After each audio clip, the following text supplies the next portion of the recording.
Mi suegra decoloró el pelo de mi hija y casi la mata. La ataqué en el hospital. No me arrepiento. Mi suegra decoloró el pelo de mi hija de 6 meses y terminó mandándola al hospital, así que perdí la cabeza y pedí una orden de restricción contra ella. Mi esposo y yo tuvimos a nuestra hijita hace 6 meses, después de un embarazo súper complicado. Vale decir que yo soy una mujer latina, de piel morena y cabello rizado, mientras que mi esposo es blanco, rubio y de ojos azules. Siempre me llevé bien con la familia de él, con la excepción, adivina, de mi suegra. Desde el principio fue súper fría conmigo, aunque yo intentaba caerle bien. Incluso llegó a llamarme Sudaka. Mi esposo siempre estuvo de mi lado y cortaba cualquier comentario malintencionado o indirecta que ella soltara. Hubo 2 momentos que me marcaron mucho. El primero fue cuando anunciamos el compromiso. Todos se pusieron contentos, menos ella. En vez de felicitarnos como es debido, soltó un ¡ah, guau!, con un tono bien amargo. Dijo: sinceramente ni pensé que iban a durar. Felicidades, supongo. Eso dolió. Aún sabiendo que ella no me quería, yo estaba súper emocionada de entrar oficialmente en la familia. Cuando contamos lo del embarazo en un asado familiar, mientras todos nos felicitaban, ella empezó a llorar y salió corriendo hacia adentro de la casa. Fui atrás a ver si estaba bien, creyendo que por primera vez se iba a poner feliz. Pero no, me equivoqué feo. Cuando le pregunté si estaba bien, se descontroló por completo, diciendo que yo estaba arruinando la línea de sangre de la familia y que se negaba a aceptar que su sangre iba a ser contaminada por una Sudaka como yo. Me quedé paralizada. Volví al asado sin decir una sola palabra. Le conté todo a mi esposo y se lo notaba visiblemente afectado. Dijo que la opinión de ella no importaba, que solo yo y nuestra bebé éramos importantes para él. 6 meses después, nuestra princesita estaba hermosa y sana. Nació con una piel morena preciosa, ojos azules y unos rizos negros largos y brillantes. Nunca me había enamorado tanto como cuando la vi por primera vez. Valió cada segundo difícil del embarazo. Mi suegra siempre odió el pelo de mi hija, decía que parecía un nido y hasta sugirió rapárselo. Siempre la interrumpía, porque el pelo de mi hija es grueso y deslumbrante. Mi esposo trabaja viajando a otros estados. Yo también trabajo, así que cuando no puedo cuidar de la bebé, la dejo con mis papás. Un día, recibí una llamada diciendo que mi mamá había tenido un accidente de auto y la llevaron de urgencia al hospital. Fui corriendo a casa de mis padres a buscar a mi papá y a mi hija. No quería llevar a mi hija al hospital, así que llamé a mi esposo. Él sugirió que dejáramos a nuestra hija con sus padres por un rato y que él tomaría el primer vuelo de regreso. Por suerte, había uno ese mismo día, así que la nena no estaría mucho tiempo con mis suegros. Importante, era la primera vez que mi suegra se quedaría con la bebé sin que estuviéramos cerca. Dejé a la bebé ahí y fui al hospital con mi papá. Para quien quiera saber, mi mamá no se lastimó gravemente, solo una conmoción leve y la muñeca fracturada. Pero quienes han estado en un hospital saben lo que demora. Estuvimos ahí más de 5 horas. Cuando por fin pudimos irnos, mi esposo ya estaba llegando del aeropuerto y quedamos en encontrarnos en casa de sus padres. Al llegar, toqué la puerta varias veces y nada, lo cual me pareció rarísimo, porque las luces estaban prendidas. Empecé a llamarla por teléfono, pensando que quizá no estaba escuchando. Llamé 4 veces, sin respuesta. Ahí me empezó a entrar el pánico. Golpeé la puerta como una loca. Fue entonces cuando mi suegro llegó en el auto. Le expliqué todo a las apuradas, y él abrió la puerta enseguida. Empecé a gritar por mi suegra y nada. Subí corriendo mientras él revisaba abajo. Cuando entré en el cuarto, se me rompió el corazón. Vi a mi suegra intentando despertar a mi hija, que estaba completamente alterada. La miré y se me vino el mundo abajo. Completamente roja, hinchada, y con el pelo rubio y cortísimo. Apenas vi eso, empecé a gritar como loca. Agarré a mi hija en brazos y le grité a mi suegro que llamara una ambulancia. Bajé corriendo las escaleras justo cuando mi esposo llegaba. Yo lloraba, gritaba, sin poder armar una sola frase. Después de lo que pareció una eternidad, llegó la ambulancia y salimos volando para urgencias. Tomaron a mi hija y le hicieron de todo para ayudarla. Mi suegra se quedó en casa. Mis papás volvieron a descansar. Totalmente entendible. Al fin pude contar todo lo que había pasado y se puede decir con seguridad que mi esposo y mi suegro estaban furiosos. 2 horas después, mi suegra apareció en el hospital, y sin pensarlo, me le tiré encima gritando y golpeándola. Mi esposo me sujetó y logró separarme, mientras mi suegro la sacaba de ahí de inmediato. Los médicos vinieron a vernos y dijeron que nuestra hija iba a estar bien. Descubrieron que era alérgica a todos los químicos que usaron, y por eso tuvieron que raparle el resto del pelo. También dijeron que si yo no hubiese llegado justo a tiempo, las chances de que sobreviviera eran prácticamente nulas. El alivio que sentimos al saber que nuestra hijita iba a estar bien fue indescriptible. Pasamos la noche en el hospital, y al día siguiente, nos dieron el alta. Cuando llegamos a casa, mi esposo y yo tuvimos una conversación muy seria, y decidimos cortar totalmente el contacto con mi suegra.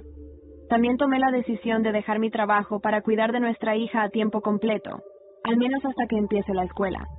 No quiero correr más ningún riesgo. Con el tiempo, nuestros celulares empezaron a explotar con mensajes de familiares.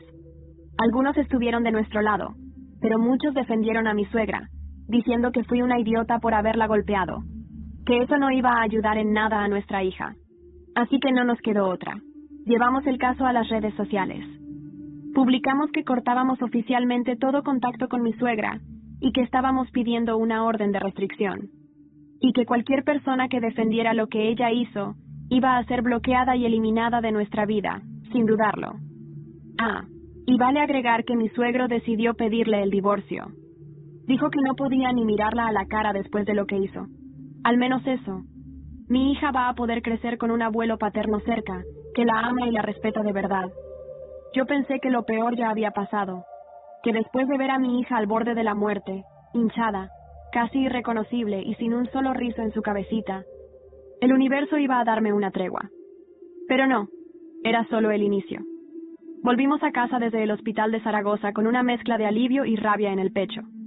Mi marido, Jaime, no me soltó ni un segundo, pero su silencio pesaba. Nunca lo había visto así, tan roto. Nuestra bebé, Aitana, dormía en el portabebés con un gorrito que le tapaba la cabecita afeitada. Cada vez que la miraba, se me rompía algo por dentro. Esa noche no dormimos. Jaime se quedó despierto en el sofá, mirando al vacío, mientras yo, tumbada en la cama con Aitana a mi lado, repasaba una y otra vez lo que había pasado. El momento en que abrí la puerta y la vi, el olor químico en el aire, el tono frío de mi suegra diciendo que solo quería ayudarla a parecer más presentable.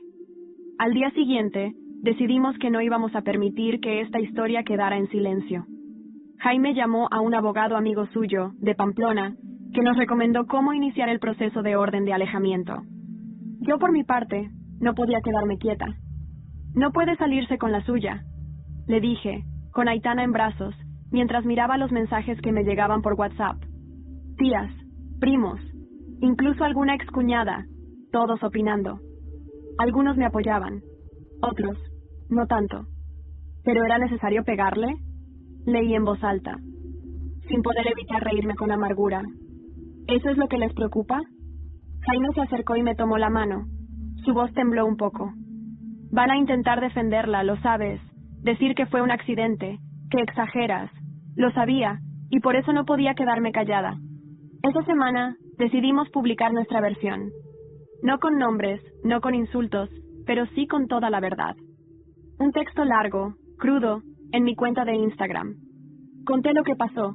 Hablé del racismo silencioso, de las microagresiones, de cómo una mujer que nunca me aceptó por mi origen decidió corregir a mi hija con lejía y peróxido. La publicación explotó. Cientos de comentarios, compartidos, mensajes directos de mujeres que habían pasado por situaciones parecidas. Algunas historias me dejaron helada, pero otras me dieron fuerza. Días después, una mujer me escribió por mensaje privado. Se llamaba Julia y decía conocer a Carmen, mi suegra, desde hacía más de 30 años. Me pidió quedar en persona. Al principio dudé, pero algo en su tono me hizo aceptar. Nos encontramos en una cafetería discreta en el centro de Zaragoza. Julia era una mujer mayor, con el pelo blanco recogido y una mirada firme. Lo que tu suegra hizo es solo la punta del iceberg, me dijo, sin rodeos, después de unos minutos. Carmen siempre fue peligrosa, pero sabe esconderlo muy bien. Me quedé helada. Ella sacó un pequeño cuaderno viejo del bolso. Lo dejó sobre la mesa. Esto es suyo. Me lo dio hace años, por accidente, durante una mudanza. Creí que debía devolvértelo ahora. Lo abrí. Reconocí la letra de Carmen. Eran páginas y páginas de confesiones, recuerdos, comentarios sobre mí, sobre Jaime, sobre su infancia. Algunas cosas eran simplemente crueles. Otras eran profundamente perturbadoras. Una entrada, fechada hace 20 años, hablaba de un accidente con productos químicos. Otro bebé. Otro cabello dañado. El nombre del niño me heló la sangre. Jaime. Volví a casa con el diario en el bolso, las manos temblorosas. Jaime lo leyó en silencio, y su expresión cambió por completo.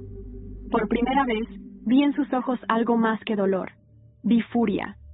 ¿Tú crees que lo que me pasó de niño, también fue ella? No tengo dudas, le respondí. Y creo que llegó el momento de hablar con tu padre. Nos subimos al coche y fuimos directo a casa del suegro. Él nos recibió sin palabras, solo con un gesto. Cuando le mostramos el diario, se quedó en silencio. Después de varios minutos, murmuró algo que me dejó helada.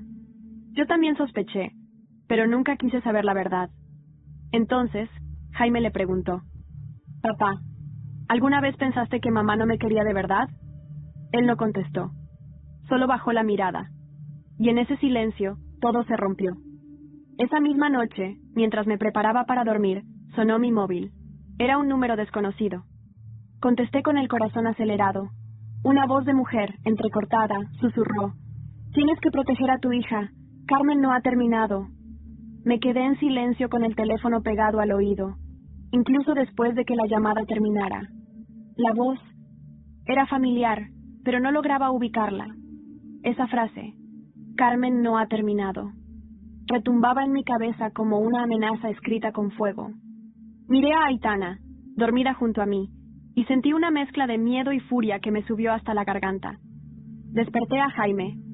«Alguien me llamó», le dije sin rodeos. «Me advirtió que tu madre no ha terminado». Se sentó de golpe en la cama, con la respiración agitada. «¿Quién?» «No lo sé. Era una mujer». Sonaba angustiada, y tenía miedo, mucho miedo. Jaime se pasó las manos por la cara. No hizo falta que dijera nada más. Ambos sabíamos que Carmen no era el tipo de persona que aceptaba perder. Y esta vez lo había perdido todo: la familia, la reputación, la custodia emocional de su nieta. Y muy pronto, si la justicia hacía su trabajo, también perdería su libertad. A la mañana siguiente, volvimos a ver a Julia, la mujer que nos entregó el diario. Ella también parecía intranquila. No había sido ella quien llamó, pero me confesó algo aún más perturbador. Carmen tenía un círculo, dijo con voz grave. Un grupo de amigas, conocidas, mujeres con ideas, como las suyas, racistas, clasistas, algunas con mucho poder. Una de ellas trabaja en servicios sociales, otra es enfermera en un centro médico del gobierno. Carmen sabe mover hilos. La cabeza me daba vueltas. ¿Estás diciendo que podría hacerle daño otra vez, de manera legal? O hacer parecer que tú eres la inestable, agregó Julia. No sería la primera vez que lo hace. Ese día decidimos tomar medidas extremas. Jaime habló con el abogado para acelerar la orden de alejamiento. Yo solicité custodia exclusiva temporal de Aitana. También instalamos cámaras de seguridad en casa. Y contratamos un servicio de vigilancia particular recomendado por una amiga suya, con una agencia en Huesca. Una parte de mí se sentía paranoica, otra, simplemente, precavida. Ya no confiaba en nada, ni en el sistema, ni en la familia, ni siquiera en los silencios de la gente. Esa semana, recibimos una notificación legal inesperada, una demanda por alienación parental, firmada por Carmen. Alegaba que estábamos alejando deliberadamente a Aitana de su abuela, y que todo lo sucedido había sido un malentendido amplificado por las redes sociales. Me reí. Jaime no. Esto va a volverse mucho más sucio de lo que pensaba, dijo, y noté cómo su mandíbula se tensaba. Si quiere guerra, la va a tener. Él mismo redactó una contrademanda. Usó su apellido, su historia, sus heridas. Adjuntamos el diario como prueba, las fotos, las conversaciones de WhatsApp con miembros de la familia. Incluso grabamos un testimonio en video, por si algo nos pasaba. Sí, llegamos a ese punto. Días después, recibí otro mensaje. Esta vez, fue un video.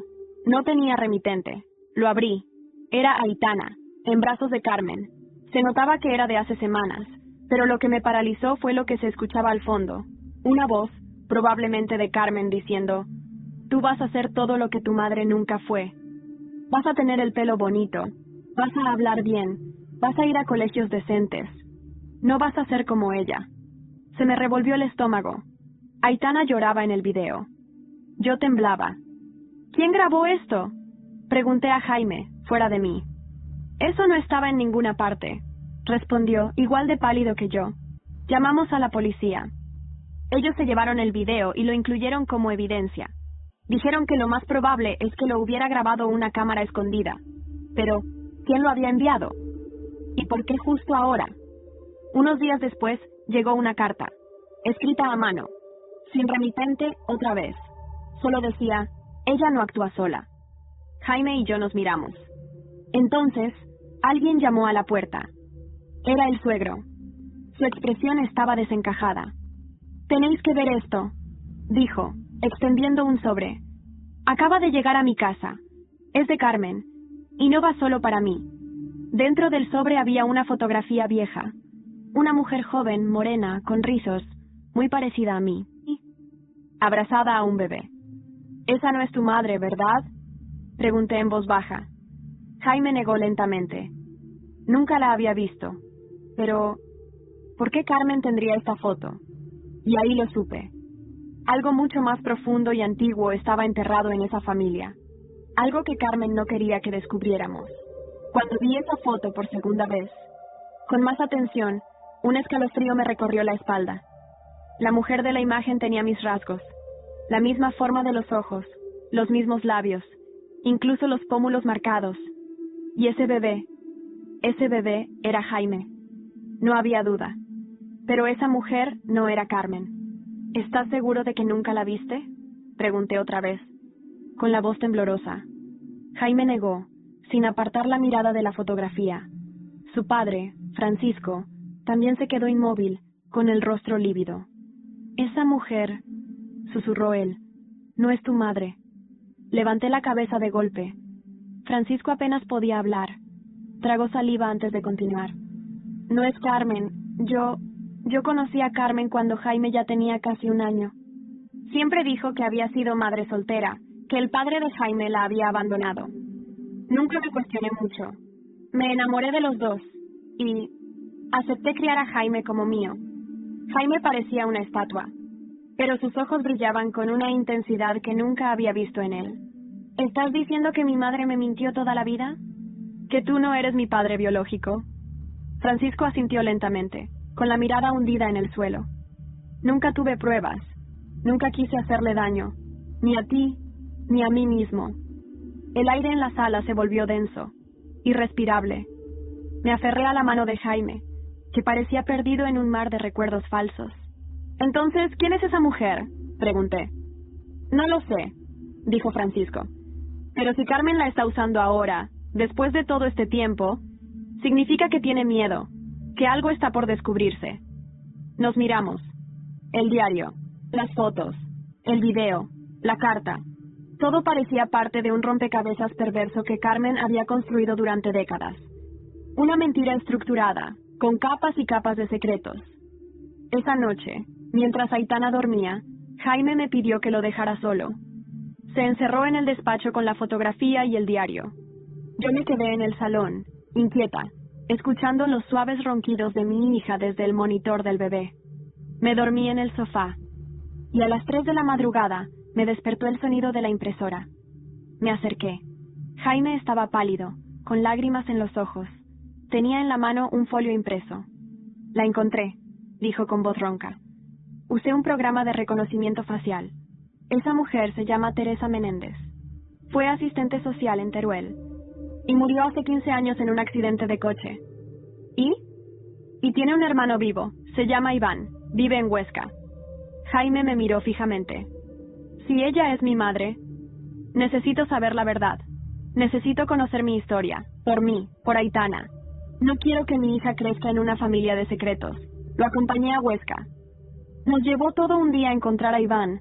Era un hombre mayor, amable, que apenas podía caminar, pero su memoria estaba intacta. ¿Teresa? Claro que sí, mi hermana. Dios la tenga en su gloria. ¿Decís que ella tuvo un hijo? Jaime le mostró la foto. Iván la miró, y su expresión cambió por completo. Sus labios temblaron.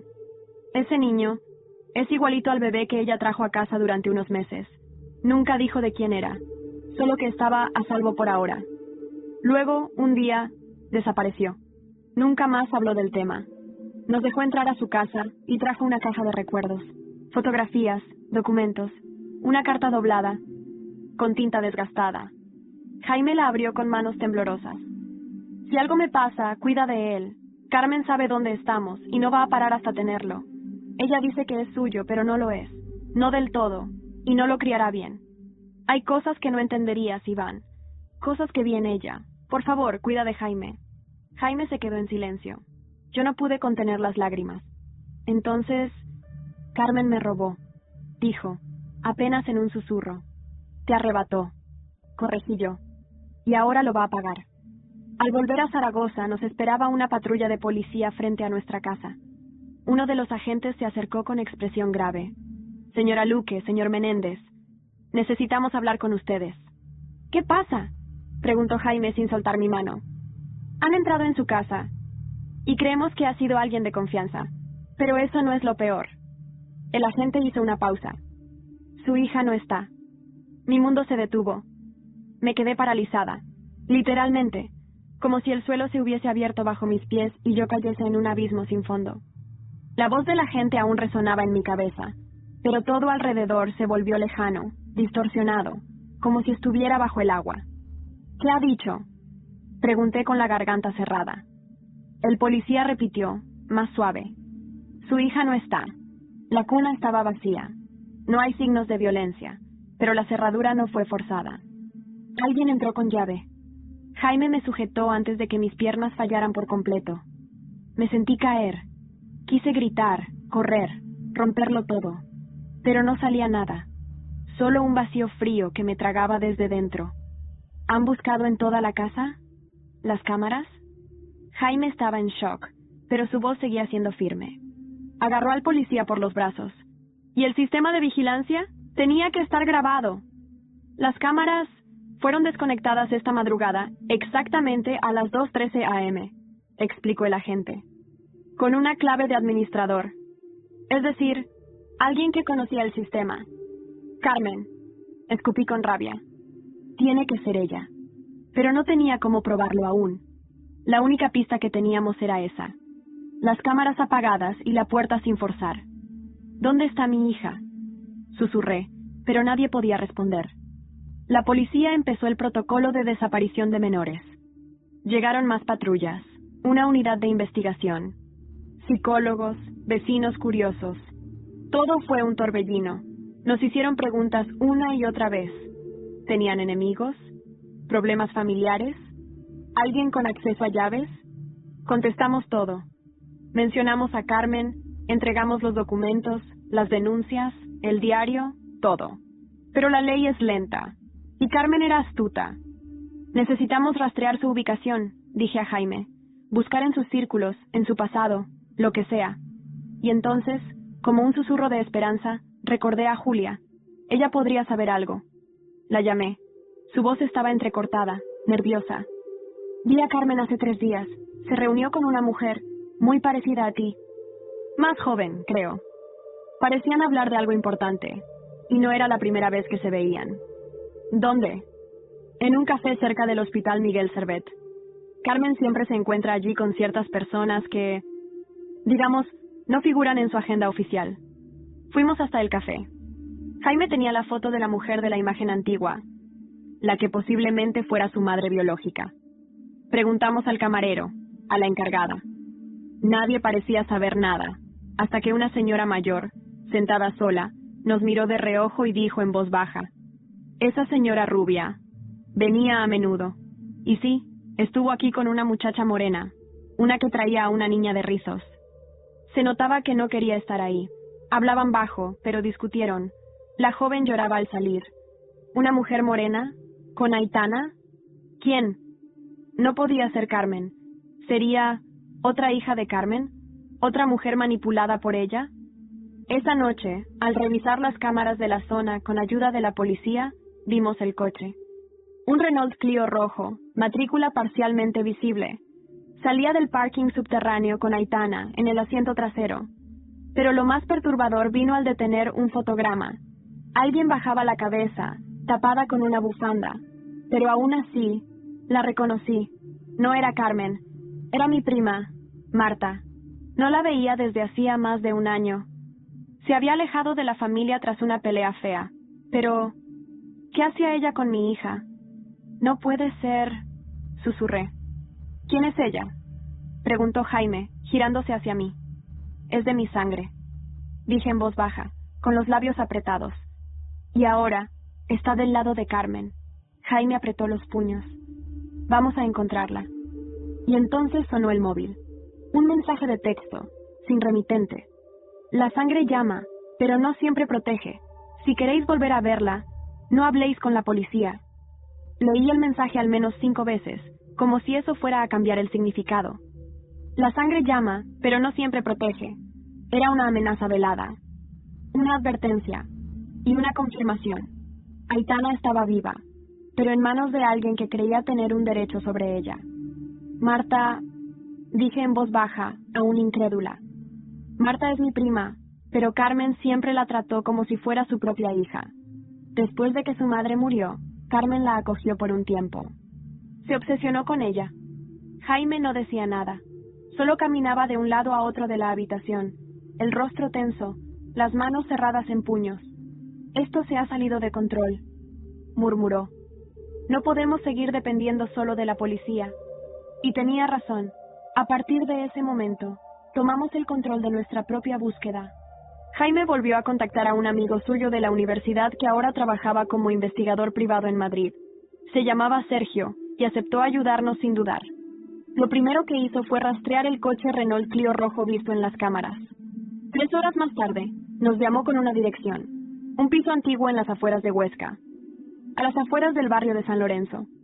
No hagáis ninguna locura, nos advirtió Sergio. Dejadme acercarme primero, pero no podíamos esperar. Yo no podía. Así que fuimos hasta allí, manteniéndonos a distancia.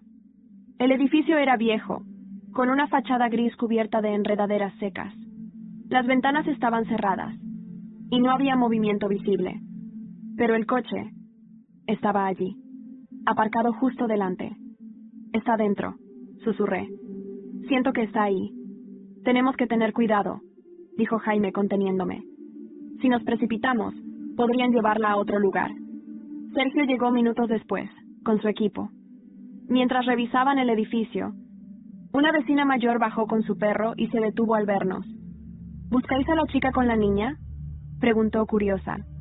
¿La ha visto?, dije, conteniendo la emoción. Sí, claro, muy educada, pero... Se notaba que algo no iba bien.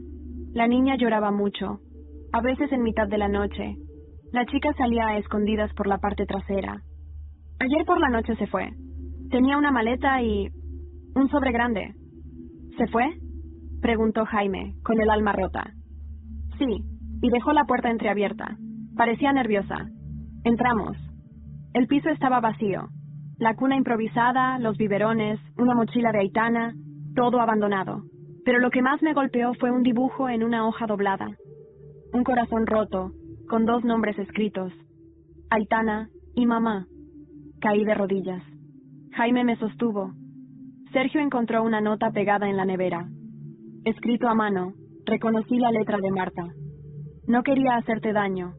Carmen me prometió que me ayudaría si colaboraba. No sé en qué momento me convertí en parte de esto. No sé cómo salir. Marta estaba en peligro también, y eso complicaba aún más todo. Volvimos a casa deshechos. La policía estaba ya al tanto, pero sin pruebas claras de que Carmen estuviera detrás de todo, no podían emitir una orden de búsqueda activa nacional. Legalmente, aún parecía una disputa familiar sin riesgo comprobado para la menor. ¿Y si...? Empecé a decir, dudando. ¿Qué?, preguntó Jaime. ¿Y si Carmen no es la única detrás de esto? ¿Y si hay más? Piensa en lo que dijo Julia. Esa red, esas mujeres con poder. Quizá esto no sea solo sobre Aitana. Quizá sea sobre algo más grande. Jaime me miró, serio. Entonces tenemos que desenmascararlas. Una por una. Esa noche, revisando el diario otra vez, Jaime encontró algo. Una página arrancada cuidadosamente. Pero quedaban trazos, lo suficiente para leer 3 nombres. Este no lo habíamos visto, dijo, señalando uno en particular. Lo leí en voz baja. Hermandad de las Rosas. ¿Qué es eso? Jaime se levantó de golpe. Eso es real. Mi madre me lo mencionó una vez, de niño. Pensé que era una tontería, un club de amigas. Pero si está escrito aquí, buscamos. Google, foros, registros. Nada concreto. Hasta que en una base de datos olvidada, en un archivo antiguo de prensa local, encontramos una mención. Hermandad de las Rosas. Asociación privada de mujeres, fundadas en los años 80 en Teruel. Supuestamente dedicada a la preservación de tradiciones familiares y éticas de sangre pura. Mi sangre se heló, y justo en ese instante, recibí un correo electrónico sin asunto. Dentro, solo una imagen. Aitana dormida, en una habitación desconocida. Y un símbolo pintado en la pared detrás de ella. Una rosa negra sobre un círculo rojo. Tuve que sentarme. El café que tenía en las manos cayó al suelo, salpicando mis zapatillas, pero ni lo noté. La imagen. Esa imagen de mi hija durmiendo bajo el símbolo de la rosa negra me atravesó como un puñal. No era una simple amenaza. Era una declaración de guerra. Están jugando con nosotros, murmuré. Jaime tomó el ordenador, acercó la imagen y la amplió. Intentaba encontrar detalles. Una cortina, un mueble, un interruptor, algo que nos diera una pista. Pero la imagen estaba demasiado recortada, cuidadosamente editada. Quieren que sepamos que la tienen, pero no dónde, dijo él frustrado. Llamamos a Sergio de inmediato. Le reenviamos la imagen. Al cabo de media hora, ya había conseguido algo. El símbolo de la rosa negra con el círculo rojo había aparecido en al menos 3 incidentes olvidados de la prensa regional, entre 1987 y 2001. Todos relacionados con desapariciones, adopciones ilegales y peleas familiares por custodia. No es solo una hermandad secreta, es una red, explicó Sergio. Oculta bajo el manto de asociaciones tradicionales, clubes de mujeres, protectoras de la familia bien. Algunas ya no existen, pero otras siguen activas, camufladas en instituciones de beneficencia y grupos religiosos. Me ardía la sangre. Pensé en todas las veces que me sentí juzgada por Carmen, por ser ruidosa, por reír demasiado, por hablar español con acento sudamericano, por tener la piel más morena que su hijo. Y ahora entendía. Ella no solo me despreciaba, ella me consideraba una amenaza para su linaje. Tenemos que destaparlo todo, dije. No solo por Aitana, por todas las que estuvieron antes, por todas las que vendrán después. Esa noche, volvimos a revisar el diario de Carmen. Buscábamos conexiones, nombres, pistas. Jaime encontró un nombre que le sonó, Lucía Riera. Había sido profesora suya en el colegio privado donde estudió de niño, y, según un apunte en el margen de una página, era una de las fundadoras de la hermandad. La buscamos en redes. Nada. Pero en una búsqueda de registros académicos apareció. Jubilada, residente en una finca a las afueras de Teruel. Decidimos ir. Llegamos al día siguiente. La casa era grande, con un jardín perfectamente cuidado y una verja de hierro forjado con símbolos grabados. Cuando nos acercamos, salió una mujer delgada, de pelo gris recogido y sonrisa gélida. No está permitido el acceso sin invitación, dijo, sin siquiera preguntarnos quiénes éramos. Jaime fue directo. Buscamos a Aitana. Sabemos que Carmen la entregó a una de vosotras. El rostro de Lucía cambió por un instante. Miedo, o sorpresa, o ambas cosas. Pero se recompuso rápido. No sé de qué me hablas. Deberíais marcharos. Entonces mostré la foto. La rosa negra. Lucía palideció. Eso... no deberías tenerlo. ¿Por qué? ¿Qué significa? Presioné. No lo entenderías, murmuró ella. No estás hecha para esto. Me acerqué hasta quedar a centímetros de su rostro. Soy madre. Eso es todo lo que necesito ser para destruiros. Antes de que respondiera, alguien dentro de la casa gritó. Una voz joven. Un nombre. ¡Marta! Corrimos hacia la verja, pero Lucía se interpuso. Jaime la apartó sin violencia, y yo forcé la cerradura con una piedra del jardín. Entramos. La casa era fría, llena de retratos antiguos y crucifijos. En una habitación del fondo, encontramos a Marta. Estaba llorando, con la ropa arrugada y ojeras profundas. Al vernos, se lanzó a mis brazos. Lo siento, no sabía qué hacer. Sollozaba. ¿Dónde está Aitana? Grité, con el corazón en la garganta. Está a salvo, por ahora. Me obligaron, me chantajearon.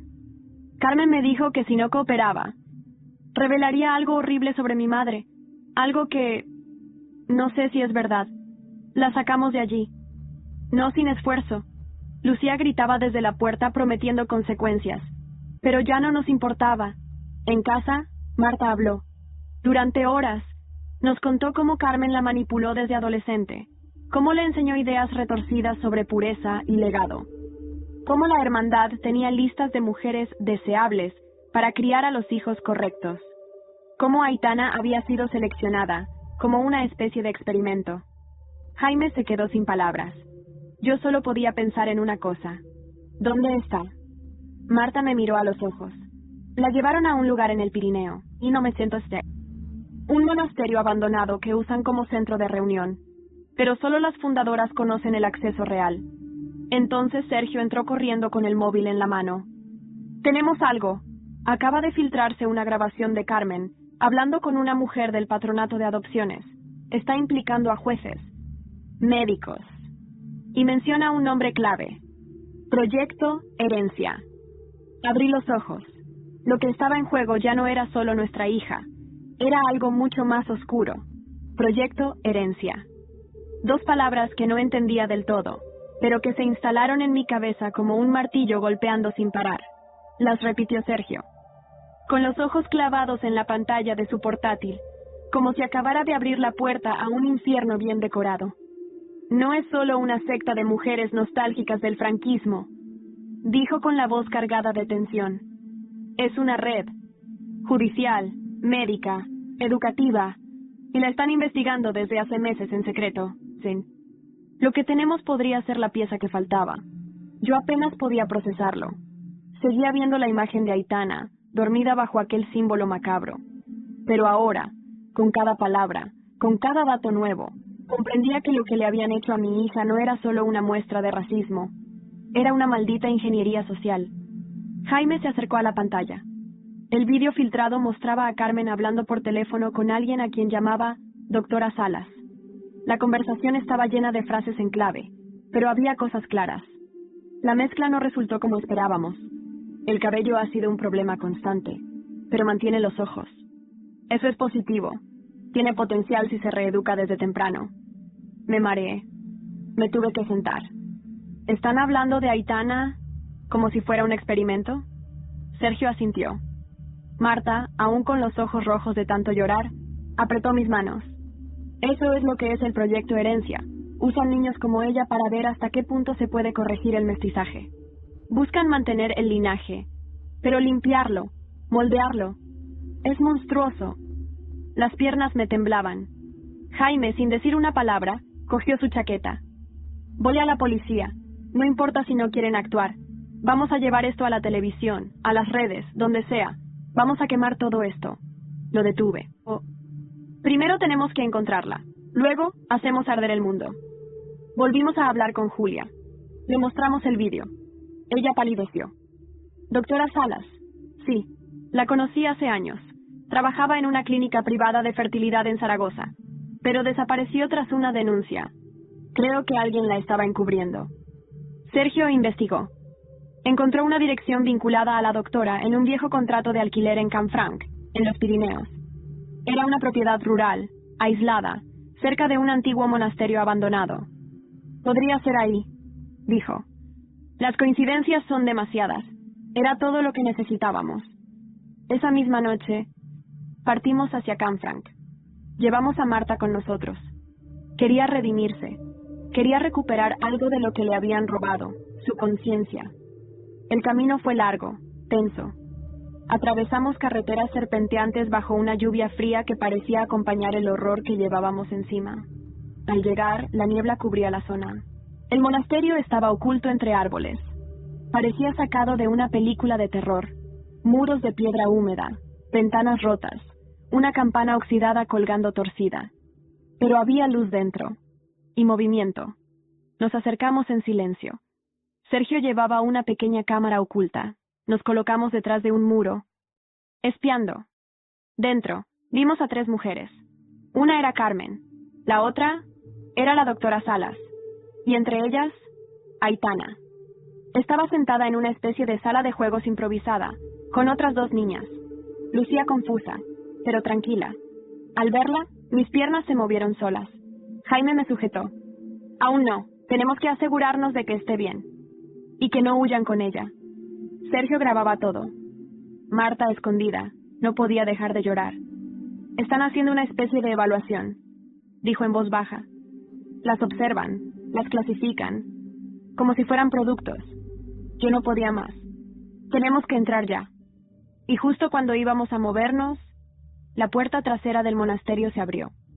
Un hombre salió arrastrando una caja, hablando por un teléfono satelital. Sergio enfocó su cámara y murmuró: Dios mío, es un juez. ¿Qué? Ese hombre es el juez San Juan. Está implicado en decenas de casos de custodia. Se dice que manipulaba sentencias, pero nadie pudo probarlo. Estábamos viendo una red en vivo, grabándola, exponiéndola. Jaime se volvió hacia mí. Ahora sí, vamos a sacarla de ahí. Pero antes de que nos moviéramos, alguien detrás de nosotros susurró: No podéis estar aquí. Nos giramos. Una mujer mayor, con una escopeta en las manos, apuntaba directamente a Sergio. La hermandad ya ha enterrado a otros por menos. La escopeta brillaba bajo la tenue luz de la luna filtrada entre los árboles. Apuntaba directamente al pecho de Sergio. La mujer que la sostenía tenía el rostro cubierto por un pañuelo oscuro, pero sus ojos hablaban por sí solos. No dudaba, no temblaba. Era una creyente, una de las fieles de Carmen. No deberíais haber venido, susurró con voz ronca. No sabéis lo que estáis arruinando. ¿Arruinando? Repliqué sin pensar, mi cuerpo ardiendo de rabia. Están usando niñas, por Dios, como si fueran ganado. No lo entiendes. Lo que hacemos aquí es por el bien de todos. ¿Por el bien de quién? Jaime gritó, pero Sergio levantó una mano, pidiendo calma. Podemos hablar, dijo él con frialdad. Nadie tiene que salir herido esta noche. Pero algo en el ambiente cambió. Desde el interior del monasterio comenzaron a escucharse pasos. Alguien más venía. 2 sombras cruzaron la entrada y se acercaron al jardín. ¡Al suelo!, gritó Sergio, y sin esperar, empujó a la mujer con la escopeta y cayó rodando hacia el muro. Jaime y yo corrimos en dirección opuesta, arrastrando a Marta con nosotros. Gritos, ruido de ramas rotas, luces que se encendían dentro del monasterio. Fue el caos. Durante lo que parecieron minutos eternos, corrimos por los senderos de la finca, esquivando raíces, saltando piedras. A lo lejos aún se veían las luces del coche de Sergio. Si lográbamos llegar allí, podríamos pedir ayuda. Pero yo no podía dejar a Aitana. No otra vez.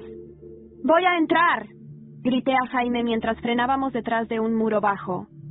¿Ahora o nunca? Estás loca, susurró él con el rostro cubierto de sudor. Es una trampa. Entonces vamos juntos. Marta asintió. Y sin más, dimos la vuelta. El monasterio era un laberinto de piedra, madera vieja y secretos antiguos. Las paredes estaban llenas de símbolos, cuadros de familias desconocidas, retratos de mujeres vestidas de blanco, un culto disfrazado de tradición. En el fondo del pasillo central la vi, Aitana, sentada, mirando hacia una pared con dibujos infantiles. En la sala había otra niña, de cabello oscuro, que me miró con desconfianza. Pero Aitana, al verme, sonrió. ¡Mami! Corrí hacia ella. La abracé con toda mi alma. Sentí su calor, su olor, su vida, y entonces lo vi. Una pequeña marca en su brazo, un código, tatuado. ¿Qué te han hecho?, susurré temblando. Solo era para que no me perdiera, dijo ella inocente. Mis lágrimas se mezclaron con su cabello. Jaime llegó segundos después. Nos abrazó a ambas. Tenemos que irnos ya. Y entonces, Carmen apareció. Sola, vestida con un abrigo oscuro. Caminaba como si el mundo aún le perteneciera. Se detuvo frente a nosotros, a unos 5 metros. Sonrió. Os advertí, no sabéis lo que hacéis. Estás acabada, le dije con la voz firme. Todo está grabado. Todo. Ella no se inmutó. ¿Y creéis que eso importa? ¿Que podéis destruir algo que existe desde hace generaciones con un vídeo? Sí, dijo Jaime. Porque ya no tenemos miedo. Detrás de Carmen se escuchó el sonido de sirenas. Alguien, quizá Sergio, quizá Marta, había llamado a la policía. Las luces azules comenzaron a iluminar el bosque. Esto no ha terminado, murmuró ella, antes de girarse y desaparecer en los pasillos. La policía entró. Nos sacaron con cuidado, protegidos. Aitana fue llevada de inmediato a revisión médica. Marta fue interrogada, pero también protegida como testigo clave. Carmen fue detenida unas horas después, en una estación de servicio camino a la frontera con Francia. Las grabaciones, los documentos, los testimonios, todo se convirtió en un escándalo nacional. El proyecto Herencia fue tema de titulares por semanas. Se abrieron investigaciones contra jueces, médicos, incluso políticos. Pero yo solo quería volver a casa con mi hija. Una semana después, estábamos sentados en el salón, con Aitana entre nosotros, viendo dibujos animados, la normalidad fingida de un hogar que intentaba reconstruirse. Sonó el timbre. Era un sobre. Dentro, un recorte de periódico antiguo. Una foto. Una mujer embarazada, con ojos idénticos a los de Aitana. Y un mensaje, escrito a mano. Tu historia aún no está completa. Ella te espera en Granada. Tardé 3 días en decidir si debía abrir esa puerta. El sobre con el recorte seguía sobre la mesa del comedor, intacto, como si ardiera. Cada vez que pasaba por allí, el corazón me latía con fuerza. Jaime decía que podía esperar. Pero yo sabía que no. Tenía que saber quién era esa mujer. Esa que tenía mis ojos. Esa que de alguna forma me llamaba desde el pasado con un mensaje críptico. Ella te espera en Granada. Era una foto antigua. Una mujer de piel canela, embarazada, de pie frente a una casa con fachada andaluza, acariciando su vientre. En el reverso, con una caligrafía fina, decía, Mariela 1989. Ese era el año en que nací, y entonces lo supe. Jaime, le dije esa noche, nunca conocí a mi madre biológica. Siempre me dijeron que murió al darme a luz. Pero, ¿y si no fue así? Él se quedó en silencio. ¿Y si Carmen no solo robó a Aitana? Empacamos al día siguiente y salimos rumbo a Granada. Dejamos a Aitana con mis padres, bajo protección policial y con vigilancia constante. Marta decidió quedarse con ellos, ayudando, en un intento silencioso de redención. El viaje fue largo, silencioso, con la radio apagada y la mente a mil. Al llegar, la dirección escrita en el sobre nos llevó a una casa antigua en el barrio del Albaicín. Blanca, con flores colgando de los balcones. La puerta estaba abierta. Entramos con cautela. Y ahí estaba ella, sentada frente a una ventana, con una manta sobre las piernas y un bastón apoyado en la silla. Sabía que vendrías, dijo sin mirarnos. La sangre no olvida. Me paralicé. ¿Eres Mariela? Ella se giró. Sus ojos eran los míos. Su voz era la que imaginé tantas veces en sueños. Me temblaron las piernas. Jaime me sostuvo. Sí. ¿Y tú? Tú eres mi hija. No recuerdo cómo llegué hasta ella. Solo que me abracé a su pecho y lloré como una niña. Todo salió. El miedo, la rabia, la tristeza de una vida robada. Ella también lloró. ¿Qué pasó? Logré preguntar con la voz rota. Fui engañada. Tenía 17 años. Me internaron en una clínica de Zaragoza después de un desmayo. Me sedaron. Cuando desperté ya no estabas. Me dijeron que habías muerto, que fue un aborto espontáneo. ¿Quién te lo dijo? Carmen. Ella estaba allí. Era voluntaria en esa clínica. Me dijo que sentía mucho mi pérdida. Nunca la volví a ver. Hasta hace 3 meses. El corazón se me detuvo. ¿Hace 3 meses? Vino hasta aquí. Me dejó una foto de ti con tu hija. Me dijo que habías crecido bien, que tenías tu propia familia. Y me pidió que no te buscara, que si lo hacía, pondría a tu hija en peligro. Temblaba. ¿Por qué haría algo así? Porque tú eras el error original. Ella te robó para demostrar que podía corregir el mestizaje. Eres el experimento cero. Me quedé sin aire. Todo encajaba. Todo lo que me dolía sin explicación. Todo lo que Carmen odiaba de mí. Era porque yo era su primera víctima. ¿Y por qué ahora?, preguntó Jaime. ¿Por qué te dejó encontrarnos? Mariela bajó la mirada. Porque la hermandad se está desmoronando. Carmen sabe que su tiempo se acaba, pero quiere arrastrarte con ella. Me senté en el suelo. Sentía que el universo me estaba partiendo en dos.